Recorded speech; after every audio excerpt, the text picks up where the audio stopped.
अरे भैया इसे जो चाहिए वो दे देना। हाँ भाई क्या चाहिए? 2 कुरकुरे दे दो।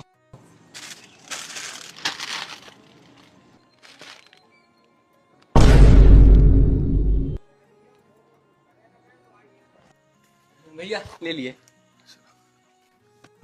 भैया हाँ मैंने दुकान वाले को 20 रुपए दिए थे, उसने मुझे 100 रुपए लौटा दिए। अरे अरे क्या 100 रुपए मिले हैं फ्री के, रख लेते हैं। ऐसे कैसे? किसी की मेहनत की कमाई है, ऐसा नहीं करते हैं किसी के साथ। चलो वापस करके आते हैं। बात तो सही है। अरे भैया हाँ तुमने इसे 100 रुपए वापस किए? 1 मिनट रुकना जरा। हाँ तो कितने रुपए दिए तुमने? अरे भैया 500 रुपए दिए थे, 10 रुपए की इसने चीज ली। 500 रुपए दिए तुमने? अरे भैया सॉरी यार, कॉल पे था तो ध्यान नहीं दिया। ये लो भैया 490 रुपए तुम्हारे। और भैया जरा फोन पे कम लगा करो, अपने काम पे ध्यान दो। तुम्हें पता लोग क्या करते हैं, 20 रुपए दे के 500 बताते हैं।